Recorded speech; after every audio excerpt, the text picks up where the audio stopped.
Welcome to all. Myself Mahinder Devanda, Assistant Professor in Zoology at SMCC Government College, Abu road, Sirohi, Rajasthan. हम पढ़ रहे हैं cell biology. आज की इस वीडियो में हम साइटोस्केलेटन व साइटोस्केलेटन बनाने वाले संरचना माइक्रोट्यूब्यूल्स के बारे में समझेंगे। माइक्रोट्यूब्यूल्स जो कि साइटोस्केलेटन बनाने में महत्वपूर्ण भूमिका निभाती हैं, उसको भी हम इस वीडियो में जानेंगे। सबसे पहले हम पढ़ते हैं साइटोस्केलेटन। साइटोस्केलेटन को हिंदी में कोशिका कंकाल कहते हैं तथा इसमें साइटोस्केलेटन बनाने वाली संरचनाएं शामिल होती हैं। इसको इस तरह परिभाषित करते हैं, an intracellular network of filamentous oblique tubular protein structures, यानी कोशिका के अंदर यानी साइटोप्लाज्म में पाए जाने वाली फिलामेंटस और ट्यूबुलर प्रोटीन संरचनाएं जो कि जाल के रूप में पाई जाती है। इस तरह ये जाल के रूप में पाए जाने के वजह से कोशिका को कई प्रकार के कार्य संपादित करने में महत्वपूर्ण भूमिका भी निभाती है, जैसे कि मैकेनिकल सपोर्ट। कोशिका को मैकेनिकल सपोर्ट प्रोवाइड करवाती है, सेल की मोटिलिटी को रेगुलेट करती है। इसके अलावा जो कोशिका है उसमें कई प्रकार के स्ट्रक्चर फॉर्म होती है, जैसे कि सीलिया है, फ्लैजिला है, सेंट्रियोल्स है। इन सब को बनाने में भी साइटोस्केलेटन अपना योगदान देते हैं। इसके अलावा साथ ही साथ maintain shape and size of cell, यानी कोशिका की आकृति और आकार, इनको भी निर्धारित करने में साइटोस्केलेटन अपना योगदान देता है। जो साइटोस्केलेटन है वो सभी प्रकार की कोशिकाओं में पाया जाता है, यानी ऑल टाइप ऑफ सेल है साइटोस्केलेटन।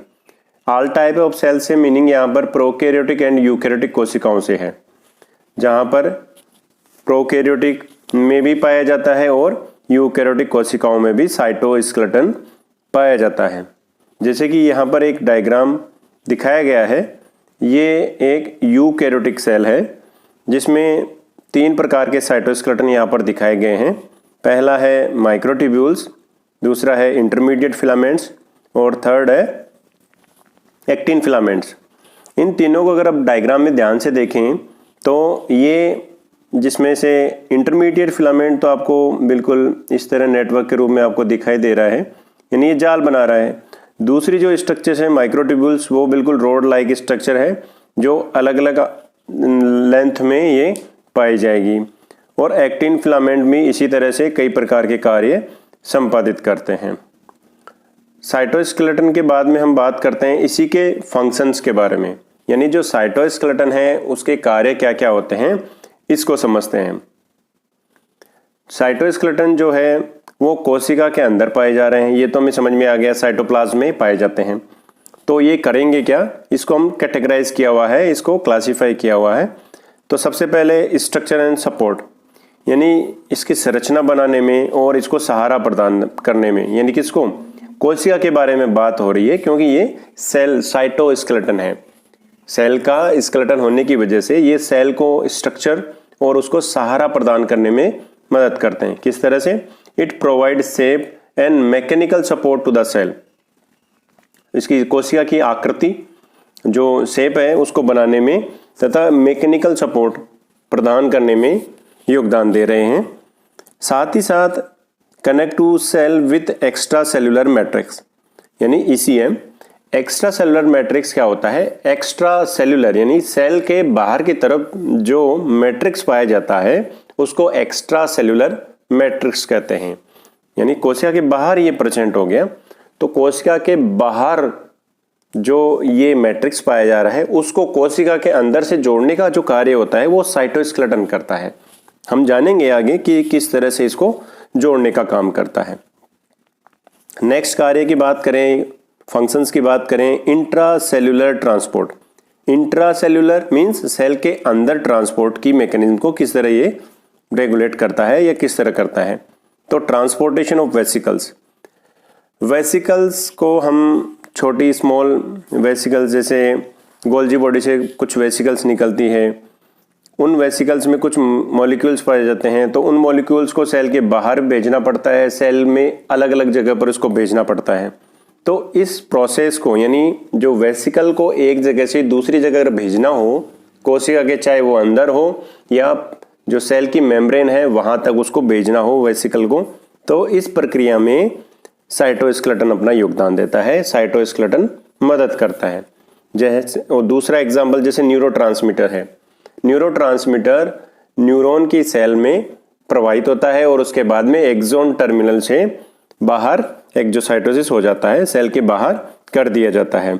लेकिन इसका ट्रांसपोर्ट जो सेल बॉडी है, जो जैसे यहाँ पर डायग्राम में जैसे ये एक्सोन हमें पार्ट दिखाई दे रहा है, इसकी सेल बॉडी से जो एक से दूसरी तरफ जगह ट्रांसपोर्ट कोई मॉलिक्यूल होता है तो उस प्रक्रिया में साइटोस्केलेटन उसकी मदद करता है उसको मूव कराने में।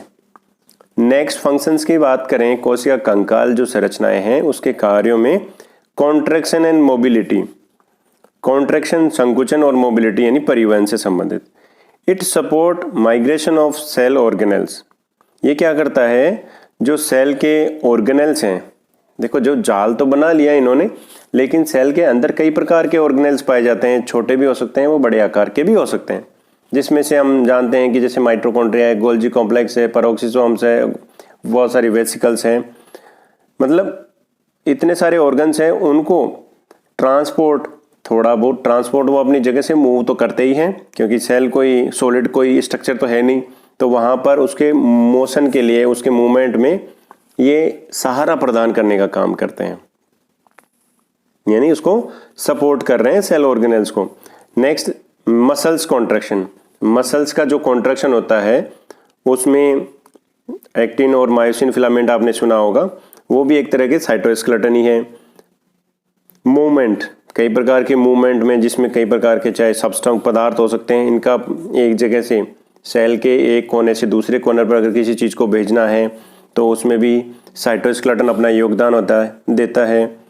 सेल सिग्नलिंग, सेल के पास कोई मैसेज जाता है या सेल को मैसेज देना होता है, अंदर ही अंदर कोई मैसेज जाता है, तो उस प्रोसेस को संपादित करने का काम भी साइटोस्केलेटन मदद करता है।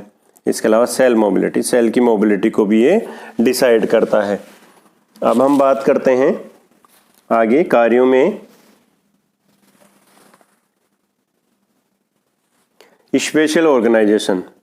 स्पेशल ऑर्गेनाइजेशन में cytoskeleton help in formation of flagella, cilia and centriole. कुछ स्ट्रक्चर बनती है सेल के द्वारा, सेल कुछ स्ट्रक्चर बनाती है जैसे कि फ्लैजिला है, कुछ कोशिकाएं जो फ्लैजिला रखती है, कुछ कोशिकाएं सीलिया रखती है, एंड सेंट्रियोल, सेंट्रियोल सेल के अंदर जो कोशिका विभाजन की प्रक्रिया होती है उसमें अपना योगदान देता है। तो ये जो स्ट्रक्चर फ्लैजिला, सीलिया और सेंट्रियोल जो बनते हैं उसमें साइटोस्केलेटन महत्वपूर्ण भूमिका निभाता है, क्योंकि जो सीलिया और फ्लैजिला और सेंट्रियोल जो बनता है वो माइक्रोट्यूब्यूल से बनता है और माइक्रोट्यूब्यूल्स साइटोस्केलेटन का ही भाग होता है, यानी साइटोस्केलेटन के द्वारा ही ये संरचनाएं बनती है। नेक्स्ट बात करें तो सेल डिवीजन यानी कोशिका विभाजन की बात हुई। Cytoskeleton help in move of chromosome during cell division. जब कोशिका विभाजन होता है तब क्या होता है, जो क्रोमोसोम मेटाफेज प्लेट पर, मेटाफेज स्टेज में मेटाफेज प्लेट पर अरेंज हो जाते हैं क्रोमोसोम। अब वहां पे आपने पढ़ा होगा जब भी जैसे ही टीलोफेज आती है तो वो अपोजिट डायरेक्शन में, जैसे यहाँ पर क्रोमोसोम पहले आते हैं फिर अपोजिट डायरेक्शन में मूवमेंट करते हैं। तो ये मूवमेंट किस वजह से होता है या इन क्रोमोसोम का सेग्रीगेशन क्यों होता है? Because of cytoskeleton. वहां पर साइटोस्केलेटन इनको सेपरेशन में मदद करता है, इनको अलग करने में मदद करता है और ये किनारों पर चले जाते हैं, एक दूसरे से सेपरेट हो जाते हैं। तो यहाँ पर जो कोशिका का विभाजन है, जो कि कोशिका के लिए बहुत ही महत्वपूर्ण कार्य है, इस फंक्शन को भी साइटोस्केलेटन करता है। इसके अलावा और भी कार्य हैं, help in formation of cell compartment. जो कोशिका होती है अगर उसमें साइटोस्केलेटन नहीं होता तो जो सेल में जो जितने भी ऑर्गेनेल्स हैं या मॉलिक्यूल्स हैं वो बिल्कुल हो सकता है कि एक जगह इकट्ठे हो जाते, एक दूसरे से चिपक जाते, लेकिन जो साइटोस्केलेटन है वो क्या करता है, कंपार्टमेंट बना देता है, सेगमेंट बना देता है। जैसे कि कोई बड़ा सा क्षेत्र है, उसमें हमने अगर बीच बीच में कुछ दीवारें खड़ी कर दी तो कुछ चीज़ें फिक्स हो जाती है, कुछ ऑर्गन्स वहीं पर फिक्स हो जाएंगे। तो जो साइटोस्केलेटन है वो सेल के अंदर कंपार्टमेंट बनाने की वजह से इनका मोशन थोड़ा सा लिमिटेड कर देते हैं, मूवमेंट लिमिटेड करते हैं। It hold different cell organelles in place, जिसकी वजह से क्या होता है, जो कुछ ऑर्गेनेल्स होते हैं वो अपनी जगह पर ही स्थित रहते हैं। नहीं तो हो सकता है कि जितने भी माइटोकॉन्ड्रिया है, गोल्जी बॉडी है, सेल के कोने पे आ जाए। तो कंपार्टमेंट होने की वजह से ये अलग अलग डायरेक्शन में या उसको भी एक मेंटेन प्रॉपर वे में रखने का भी काम साइटोस्केलेटन कर रहा है। ये तो बात हुई साइटोस्केलेटन के कार्यों के बारे में। अब हम जानते हैं कि जो साइटोस्केलेटन पाए जाते हैं वो कितने प्रकार के होते हैं। तो साइटोस्केलेटन 3 प्रकार के होते हैं, ब्रॉडली इसको कैटेगराइज किया हुआ है। एक है माइक्रोट्यूब्यूल्स, ये इंपॉर्टेंट है, आप ध्यान रखेंगे इसको। साइटोस्केलेटन के टाइप्स में एक है माइक्रोट्यूब्यूल्स, दूसरा साइटोस्केलेटन का जो प्रकार है वो इंटरमीडिएट फिलामेंट्स है, और थर्ड टाइप है वो है माइक्रोफिलामेंट्स। माइक्रोफिलामेंट्स को एक्टिन फिलामेंट्स भी कहते हैं। ऑल ओवर मीनिंग ये है कि जो साइटोस्केलेटन वास्तव में इन 3 स्ट्रक्चर्स फिलामेंट से ही मिलकर बना होता है, जिसमें आज हम बात करने वाले हैं सिर्फ माइक्रोट्यूब्यूल्स की। नेक्स्ट वीडियो में हम बात करेंगे इंटरमीडिएट फिलामेंट एंड माइक्रोफिलामेंट के बारे में। सबसे पहले माइक्रोट्यूब्यूल्स। माइक्रोट्यूब्यूल्स को हिंदी में सूक्ष्म नलिकाएं कहते हैं। देखो, हमें नाम से ये समझ में आ रहा है माइक्रोट्यूब्यूल, ट्यूब्यूल्स तो है, नलिका तो है, लेकिन वो किस तरह की है, सूक्ष्म आकार की, बहुत ही छोटे आकार की सूक्ष्म नलिकाएं हैं। तो ये किस तरह की स्ट्रक्चर हो गई, ये हो गई माइक्रोस्कोपिक स्ट्रक्चर, जिसको हम नेक्ड आई से नहीं देख सकते, क्योंकि हम जब सेल को ही नहीं देख सकते तो सेल के अंदर पाए जाने वाले ऑर्गन्स और ऑर्गन्स को बनाने वाली जो संरचनाएं हैं जैसे माइक्रोट्यूब्यूल्स, तो उनको तो हम बिल्कुल भी नहीं देख सकते। तो इसलिए माइक्रोस्कोप की सहायता लेनी पड़ेगी। ये माइक्रोस्कोपिक स्ट्रक्चर है। इंपॉर्टेंट बात ध्यान रखेंगे, microtubules are form a cytoskeleton of cell. ये बात हमें समझ में ही आ गई कि जो सूक्ष्म नलिकाएं हैं, माइक्रोट्यूब्यूल्स हैं, वो क्या करती हैं, सेल का साइटोस्केलेटन बनाती है। नेक्स्ट हम बात करते हैं लार्जेस्ट साइटोस्केलेटन एलिमेंट। जो हमने 3 प्रकार के साइटोस्केलेटन एलिमेंट पढ़े, जिसमें इंटरमीडिएट फिलामेंट और एक्टिन फिलामेंट शामिल हैं।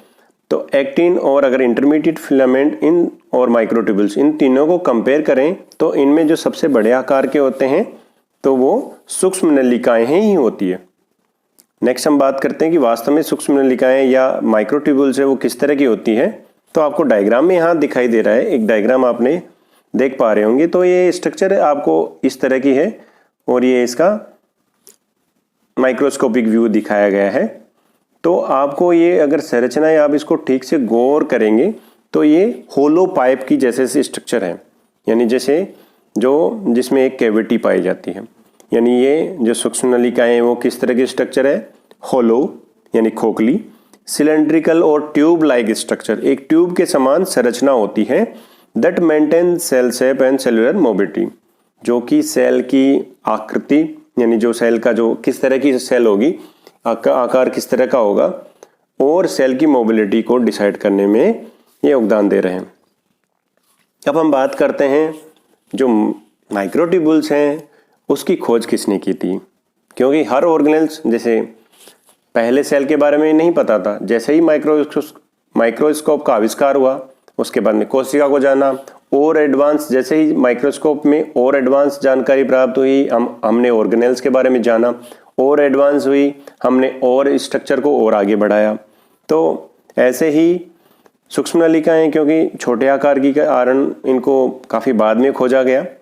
इसको जो सूक्ष्म नलिकाएं हैं उनको डी रॉबर्टिस एंड फ्रांची द्वारा 1953, ज़्यादा पुराना नहीं है, जब मॉडल दिया गया था डीएनए का डबल हेलिक्स, तभी की बात है ये। डी रॉबर्टिस एंड फ्रांची द्वारा डिस्कवर किया गया था माइक्रोट्यूब्यूल्स को। और ये जो फ्रांची और रॉबर्टिस थे, उन्होंने एक्सोप्लाज्म ऑफ न्यूरल सेल, जो न्यूरॉन सेल है, न्यूरल सेल है, उनके एक्सोप्लाज्म यानी उनका जो साइटोप्लाज्म है वहाँ पर खोज तो कर ली, लेकिन इन्होंने जो इन नलिकाओं को इन नाम दिया था न्यूरोट्यूब्यूल्स।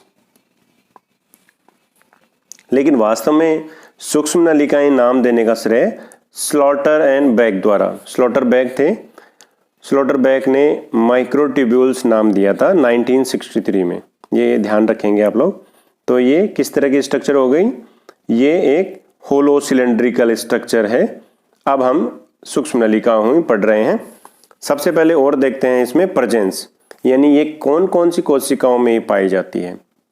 सूक्ष्म नलिकाएं ऑल यूकेरियोटिक सेल में पाई जाएगी, लेकिन यूकेरियोटिक सेल में हम प्लांट और एनिमल सेल की तो बेसिकली बात ही करते हैं। इसके अलावा और भी यूनिसेलुलर सेल्स होती है, वहाँ पर भी ये स्ट्रक्चर पाई जाती है। लेकिन कुछ अपवाद स्वरूप कुछ एग्जाम्पल भी हैं, जैसे कि अमीबा है, स्लाइम मोड्स है और ह्यूमन आरबीसी है।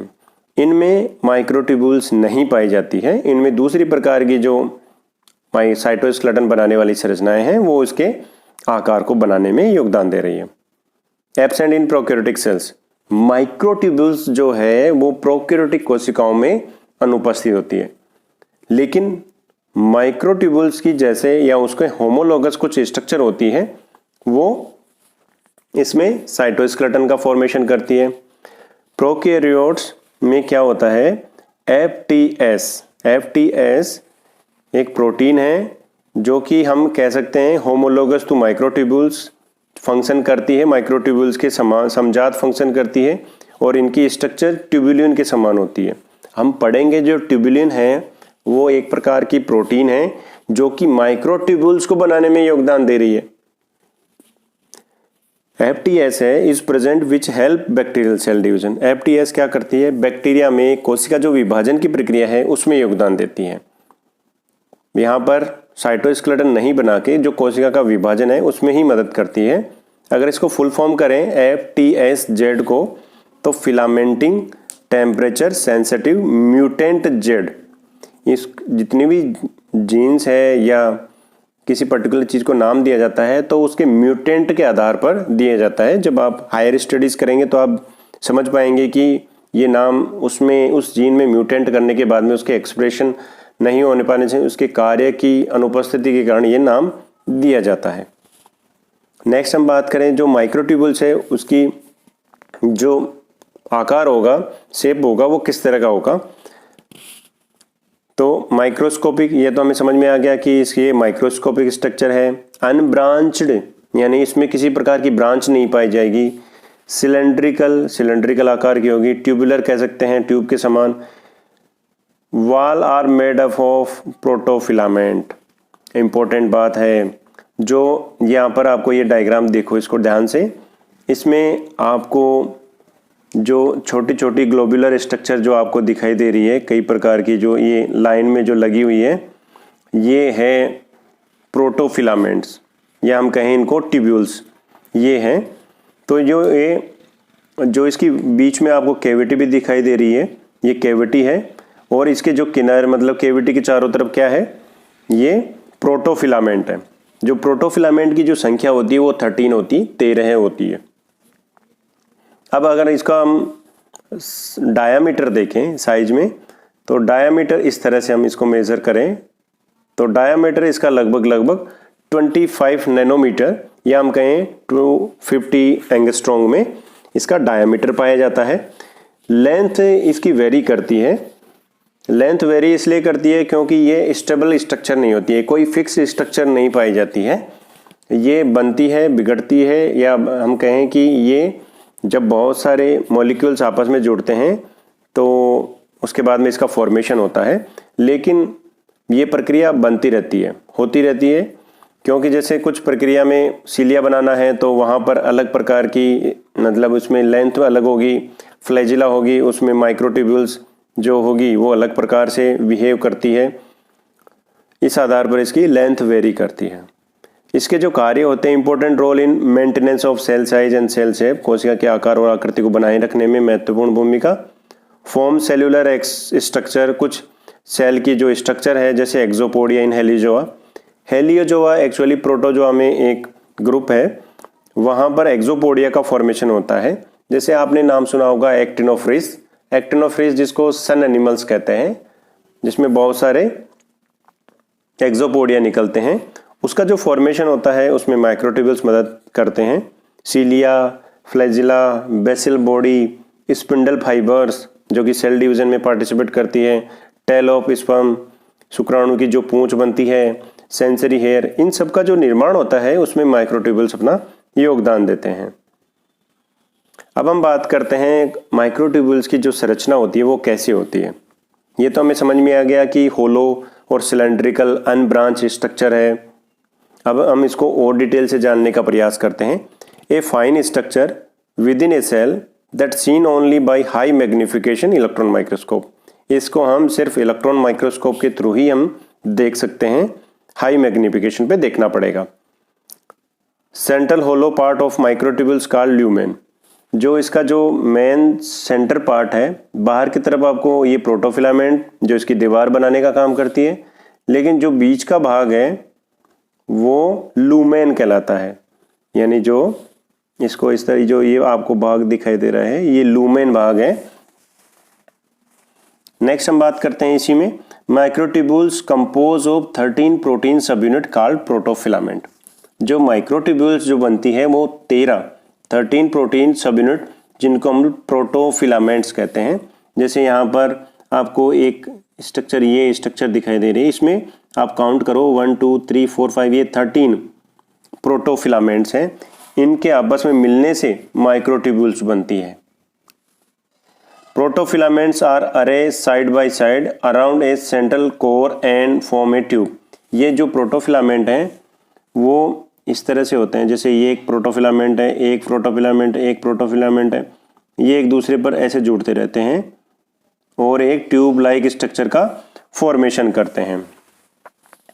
Microtubules are dynamic structure. Microtubules कोई स्टैटिक स्ट्रक्चर नहीं है, यानी कोई एक ही टाइप की स्ट्रक्चर नहीं है, ये डायनेमिक है, गतिमान संरचनाएं होती है। प्रोटोफिलामेंट्स मेड बाय स्पेशल प्रोटीन। अब जो प्रोटोफिलामेंट है वो एक स्पेशल प्रोटीन से मिलकर बने होते हैं जिसको कहते हैं कॉल्ड ट्यूबुलिन, जिसको कहते हैं ट्यूबुलिन। बहुत इंपॉर्टेंट है, जो प्रोटोफिलामेंट बनते हैं वो ट्यूबुलिन प्रोटीन से बनते हैं, ये आप ध्यान रखेंगे, इंपॉर्टेंट बात है। और ट्यूबुलिन जो है, ट्यूबुलिन प्रेजेंट इन हेटेरोडाइमर फॉर्म, और जो ट्यूबुलिन स्ट्रक्चर है वो हेटेरोडाइमर के फॉर्म में पाई जाती है। हेटेरोडाइमर से आशय ये है यहाँ पर ये है कि जो ट्यूबुलिन प्रोटीन है वो 2 से मिलकर बनी होती है, अल्फा एंड बीटा ट्यूबुलिन। अगर ये समान प्रकार से बनती, जैसे अल्फा ट्यूबुलिन होती, तो इसको कहते हैं होमोडाइमर।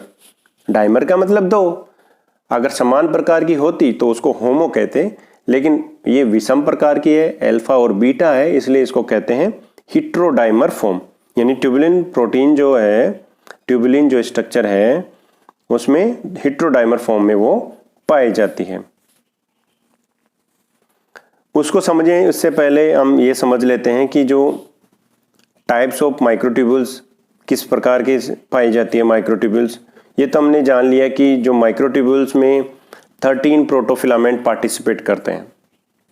एक बात हमें समझ में आ गई, 13 प्रोटोफिलामेंट एक माइक्रोट्यूब्यूल्स में पाए जा रहे हैं, या हम उसको सेक्शन काट के देखें तो 13 प्रोटोफिलामेंट पार्टिसिपेट करते हैं।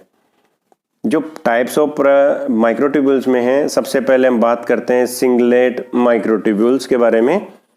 सिंगलेट माइक्रोट्यूब्यूल्स है microtubules that have 13 protofilament. Microfilament जिसमें 13 माइक्रोट्यूब्यूल्स जिसमें 13 प्रोटोफिलामेंट पार्टिसिपेट करते हैं।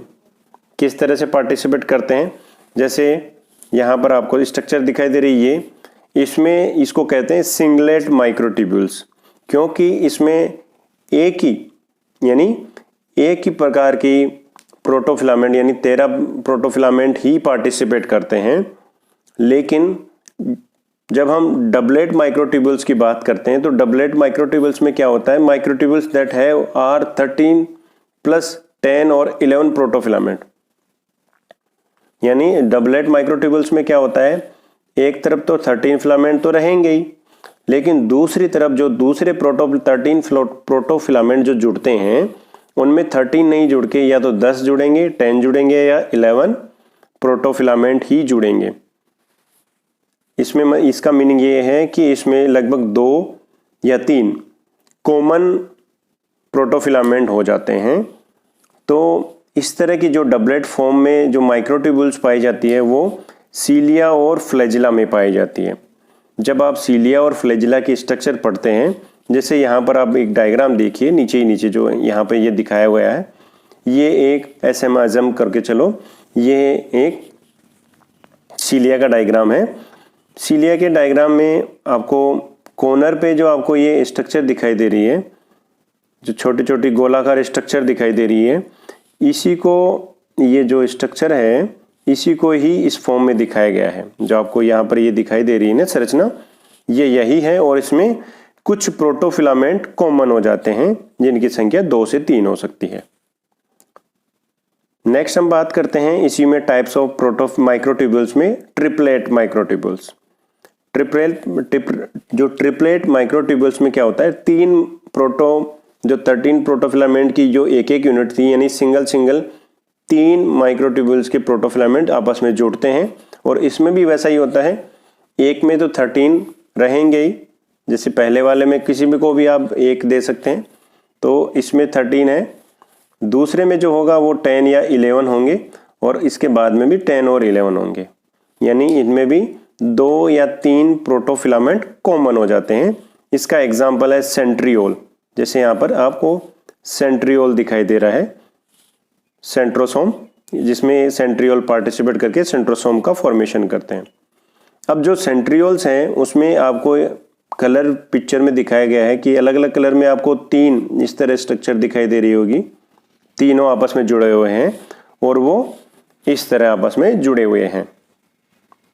यानी माइक्रोट्यूब्यूल्स अगर सिंगलेट टाइप की होगी तो वो तो जो सेल का साइटोप्लाज्म है वहां पर पाए जाएंगे। डबलेट है तो वो सीलिया और फ्लैजिला में पार्टिसिपेट कर रहे हैं, और अगर ट्रिपलेट माइक्रोट्यूब्यूल्स के फॉर्म में पाए जाते हैं तो वो सेंट्रियोल का बेसल बॉडी बनाने में योगदान देते हैं।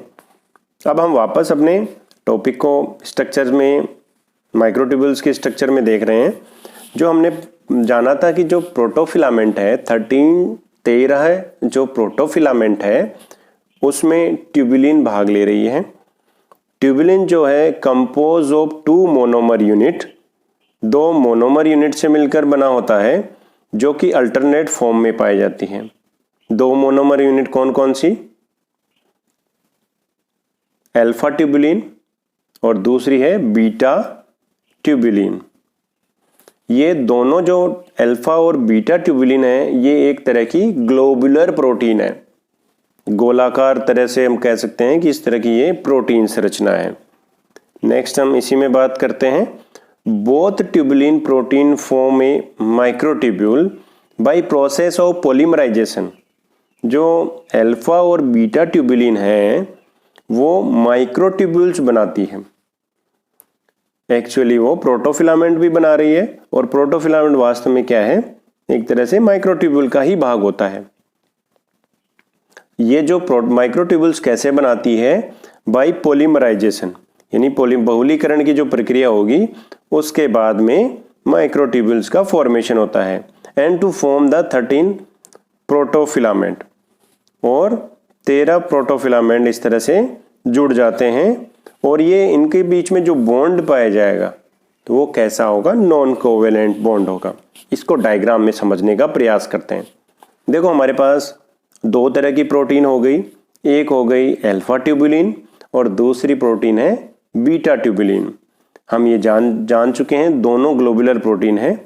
तो क्या होगा, एक अल्फा और दूसरी बीटा दोनों आपस में जुड़कर एक डाइमर का फॉर्मेशन करती है, और ये 2 डाइमर साइटोप्लाज्म में अलग अलग जगह पर जुड़ जाते हैं। इस प्रक्रिया में जीटीपी खर्च होती है। जीटीपी यानी ग्वेनेसिन ट्राइफॉस्फेट, वो जाके कन्वर्ट हो जाती है जीडीपी में, यानी एनर्जी यहाँ पर इस प्रक्रिया में खर्च होती है। जिसमें क्या होता है, अल्फा और बीटा आपस में यूनिट जुड़ गई है। ऐसे ही बहुत सारी जब यूनिट आपस में जुड़ जाती है तो ये प्रक्रिया पॉलीमराइजेशन हो गई। बहुलीकरण की प्रक्रिया ऐसे ही होती है, जब छोटी छोटी यूनिट आपस में, समान प्रकार की यूनिट आपस में जुड़कर कोई एक दूसरी स्ट्रक्चर बनाती है तो पॉलीमराइजेशन है। तो इसी प्रक्रिया के थ्रू माइक्रोट्यूब्यूल्स का फॉर्मेशन होता है। Microtubules make permanent structure. Microtubules permanent structure भी बनाती है। परमानेंट स्ट्रक्चर से आशय जैसे कुछ रचनाएं बिल्कुल जैसे सीलिया है, फ्लैजिला है, इनको बनाने में योगदान दे रही है। एक्सोनिमेट of made 9+2 microtubules of cilia and flagella and centriole, जिसको हमने अभी पढ़ा था कि सिंगलेट माइक्रोट्यूब्यूल्स, इसके अलावा डबलेट माइक्रोट्यूब्यूल्स और ट्रिपलेट माइक्रोट्यूब्यूल्स, जिसमें डबलेट माइक्रोट्यूब्यूल्स में सीलिया और फ्लैजिला एग्जाम्पल में पढ़ा। ट्रिपलेट माइक्रोट्यूब्यूल्स के टाइप में हमने जाना था कि सेंट्रियोल उसमें पार्टिसिपेट करता है। ये थी बात इनकी, जब छोटी छोटी यूनिट आपस में मिलकर एक पॉलीमर स्टेज बनाती है। हमें यही समझना है यहाँ पर कि एक तो अल्फा ट्यूबुलिन है, एक बीटा ट्यूबुलिन है, दोनों आपस में जुड़ते हैं और इस प्रक्रिया में जीटीपी खर्च होती है। जैसे अल्फा और बीटा बहुत सारी यूनिट आपस में जुड़कर एक ट्यूब लाइक स्ट्रक्चर बनाती है और वही माइक्रोट्यूब्यूल्स है। बहुत ही आसान है ये। अब इसके अलावा आपने कुछ केमिकल्स का नाम सुना होगा, जिसका नाम है जैसे कि कोल्चिसिन, विनक्रिस्टिन और विनब्लास्टिन। ये काफ़ी फेमस केमिकल्स हैं जिनको आप जानते भी होंगे। ग्लोबुलर प्रोटीन, जो ये अल्फा और बीटा सब यूनिट है, जो यूनिट है प्रोटीन है, इनके ऊपर ये जुड़ जाते हैं और इस प्रक्रिया को रोकने का काम करते हैं।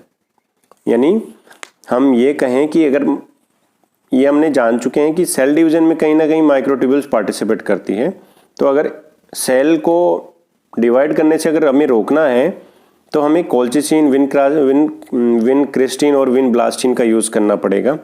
तो ये सेल को डिवाइड करने से रोकती है। तो कैंसर सेल में जब सेल का डिवीजन बढ़ जाता है, बहुत सारा अमाउंट में सेल डिवीजन होता रहता है, तो उस प्रक्रिया को रोकने में ये तीनों केमिकल्स काम में लिए जाते हैं। यानी ये एंटी कैंसर के रूप में इस्तेमाल किए जाते हैं, vincristine, vinblastine and colchicine. Next हम बात करते हैं, इसी को कंटिन्यू और पढ़ते हैं, ट्यूबुलिन, जिनमें protofilament associate with other protein called microtubule associate protein. जो क्या होता है, जो माइक्रोट्यूब्यूल्स जो हैं या हम कहें ट्यूबुलिन जो हैं, वो किसी एक जगह पर जाकर जुड़ती है और वो स्ट्रक्चर है MAP, यानी माइक्रोट्यूब्यूल एसोसिएट प्रोटीन। कुछ प्रोटीन्स का कॉम्बिनेशन होता है जिनको कहते हैं माइक्रोट्यूब्यूल एसोसिएटेड प्रोटीन। यहाँ इन प्रोटीन के कॉम्पोजिशन के पास में आकर माइक्रोट्यूब्यूल्स जुड़ती हैं, जिससे कि ये एक ट्यूब लाइक स्ट्रक्चर का फॉर्मेशन कर सके। जो tubulin globin protein molecules bind by help of calcium, magnesium, MAP and GTP। अब जो ट्यूबुलर जो प्रोटीन है या जो ग्लोबुलर प्रोटीन है अल्फा और बीटा, इसकी जो प्रक्रिया हो रही है कि वो एक होलो स्ट्रक्चर बनाती है। तो इस प्रक्रिया में होलो स्ट्रक्चर बनेगी कैसे? पॉलीमराइजेशन से। और जो पॉलीमराइजेशन की प्रक्रिया होती है, यानी उसमें क्या होता है, बहुत सारे अल्फा और बीटा सब यूनिट आपस में जुड़ती है। लेकिन इस प्रक्रिया को, यानी अल्फा और बीटा आपस में जुड़ सके, इस प्रक्रिया में मदद करने में calcium ion, magnesium ion, microtubule associate proteins MAP और GTP, ग्वेनिन ट्राइफॉस्फेट, ये इस प्रक्रिया में मदद करते हैं। या हम कहें कि जो बहुलीकरण की जो प्रक्रिया हो रही है उसमें ये मॉलिक्यूल भी भाग लेते हैं। Microtubules are polar structure. देखो, हमें ये इंपॉर्टेंट बात है कि माइक्रोट्यूब्यूल्स पोलर स्ट्रक्चर है, ध्रुवीय संरचनाएं हैं। किस तरह से हैं? मीन्स दे है पॉजिटिव एंड नेगेटिव एंड। उनके पास पॉजिटिव एंड भी होता है और नेगेटिव एंड भी होता है। पॉजिटिव एंड कौन सा होगा? Positive and is fast growing and. Positive and वो होगा जो कि जल्दी से बढ़ रहा होता है, जल्दी से वहां पर बहुत सारे ट्यूबुलिन प्रोटीन आकर जुड़ रहे हैं। बहुत सारे ट्यूबुलिन प्रोटीन आकर जुड़ने का आस है, वहां पर पॉलीमराइजेशन की प्रक्रिया हो रही है। यानी फास्ट ग्रोइंग एंड पर पॉलीमराइजेशन की प्रक्रिया तीव्र गति से हो रही है, इसलिए इसको पॉजिटिव एंड कह रहे हैं। Negative and is slow growing और डीपोलराइजेशन।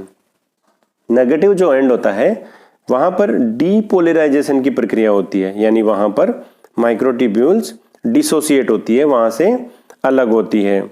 जितनी भी ट्यूबुलिन प्रोटीन है वो वहाँ से अलग होती रहती है। All microtubules arrange in same polarity. जो माइक्रोट्यूब्यूल्स हैं वो सेम पोलरिटी में होंगे, यानी अगर हम ये कहें कि पॉजिटिव एंड, जैसे मान लीजिए कि ये एक ट्यूब्यूल प्रोटीन है, इसका पॉजिटिव एंड एक तरफ है तो दूसरी तरफ नेगेटिव एंड होगा। जैसे ही दूसरी ट्यूब्यूल्स इससे बाइंड होती है उसका भी पॉजिटिव एंड एक तरफ होगा और नेगेटिव एंड एक तरफ होगा। मीन्स यहाँ पर पोलराइजेशन की प्रक्रिया होगी और इस रीजन में डीपोलराइजेशन की प्रक्रिया होगी, जैसे कि डायग्राम में दिखाया गया है।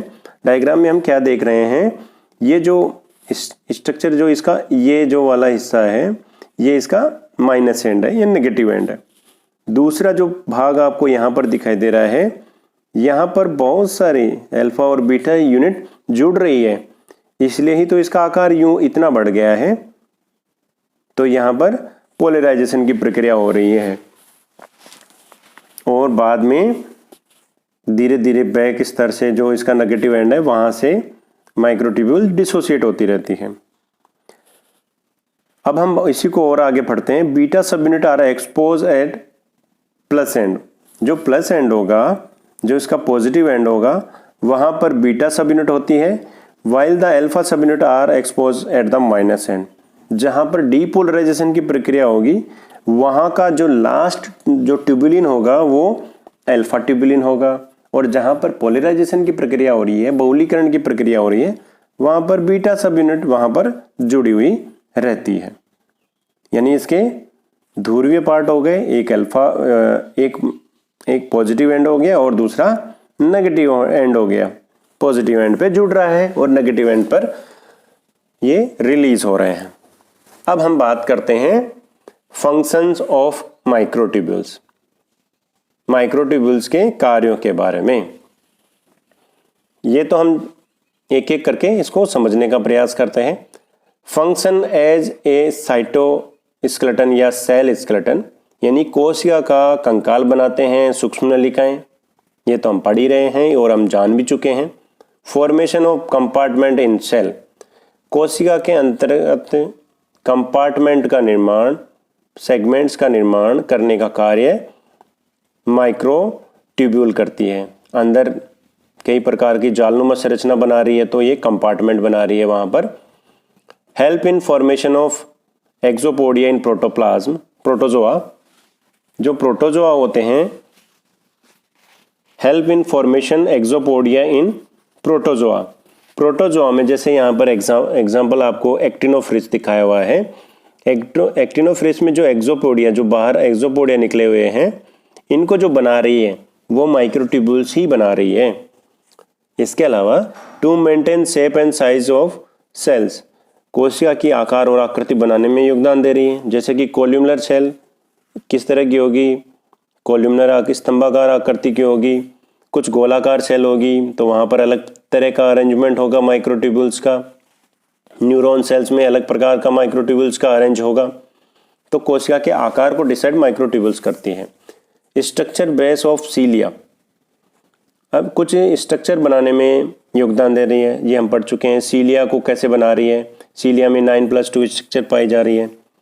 तो सीलिया बनाते हैं, फ्लैजिला बनाते हैं, सेंट्रियोल भी बनाते हैं, स्पिंडल फाइबर जो कि सेल डिवीजन में, कोशिका के विभाजन में भाग लेते हैं, और बेसल बॉडी बनाने में भी ये अपना कार्य करते हैं। इम्पोर्टेंट, सभी कार्य इम्पोर्टेंट हैं। अब हम बात करते हैं आगे। इसके अलावा सेल मूवमेंट, जैसे कि कोशिका में मूवमेंट, जैसे मसल्स कॉन्ट्रैक्शन है, कोशिका में मसल्स जो कॉन्ट्रैक्शन संकुचन होता है मसल को पेशी कोशिकाओं में, उसमें भी माइक्रोट्यूब्यूल्स पार्टिसिपेट करती है। Support to transport of vesicle and neurotransmitter, जो वेसिकल का जो ट्रांसपोर्ट होता है, वेसिकल का जो ट्रांसपोर्ट होता है, ट्रांसपोर्ट ऑफ वेसिकल्स, वेसिकल के ट्रांसपोर्ट में, और न्यूरोट्रांसमीटर, इनका जो ट्रांसपोर्टर होता है उसमें देखो माइक्रोट्यूबुल्स के ये माइक्रोट्यूबुल्स स्ट्रक्चर ये है, तो इसके ऊपर जो भी मॉलिक्यूल्स को उसको ट्रांसपोर्ट करना होता है, उसके बाद में एक तरफ डीपोलराइजेशन की और एक तरफ रीपोलराइजेशन की जब प्रक्रिया होती है तो इसका एक जगह से दूसरी जगह मोशन होता है, वहाँ पर गति करते हैं। इसके अलावा important function participate in cell division, कोशिका के विभाजन में पार्टिसिपेट करते हैं, जैसे क्रोमोसोम सेग्रीगेशन, क्रोमोसोम को अलग करने में, help in regulation of chromosomal movement during cell division. कोशिका जब विभाजन होता है तो क्रोमोसोम जो गुणसूत्र होते हैं उनको मूवमेंट में माइक्रोट्यूबुल्स भाग लेती है। नेक्स्ट और बात करते हैं, along with microtubules and intermediate filaments they form cytoskeleton.